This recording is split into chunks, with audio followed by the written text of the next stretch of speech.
Bonjour et bienvenue dans l'IA Encyclopédie. Je vais vous présenter les différentes rubriques qui la composent. Tout d'abord, nous allons nous intéresser à la définition de l'IA et à son histoire, à ses espoirs, ses succès et ses douloureux échecs jusqu'à son explosion récente. Puis, nous relaterons les événements forts de 2016 à 2019.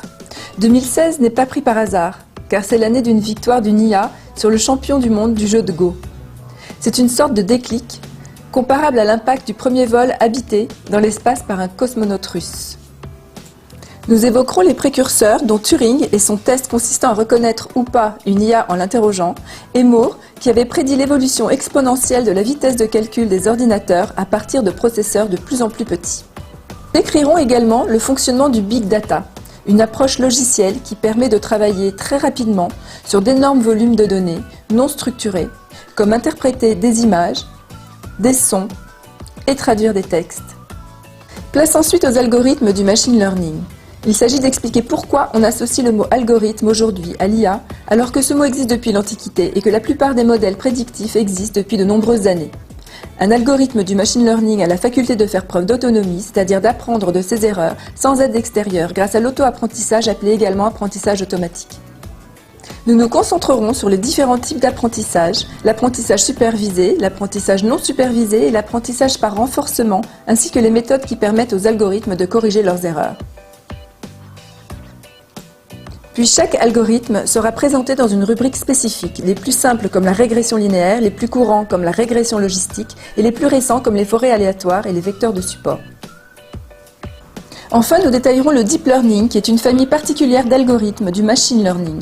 Ces algorithmes reproduisent le fonctionnement de nos neurones. Ils s'organisent en une suite de couches de neurones artificiels qui exécutent des milliers d'opérations élémentaires.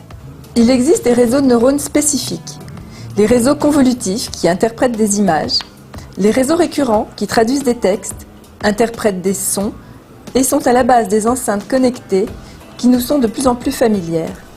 Citons enfin les réseaux de neurones génératifs qui sont capables de création artistique. Nous ferons ensuite l'inventaire du matériel nécessaire à la mise en place de l'IA, à savoir les librairies de programmes et les nouvelles générations de processeurs.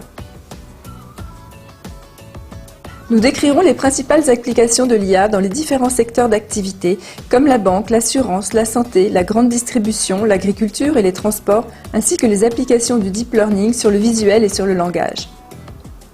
Nous détaillerons le fonctionnement des agents conversationnels, les chatbots, les conseillers virtuels et les enceintes connectées. Nous décrirons les différents types de robots et leurs usages.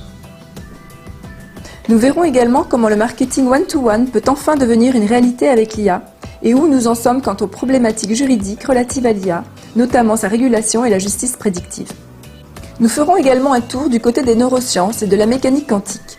L'étude du cerveau est une source d'inspiration pour l'évolution de l'IA et la mécanique quantique devrait nous permettre d'aller encore plus loin dans la vitesse de calcul.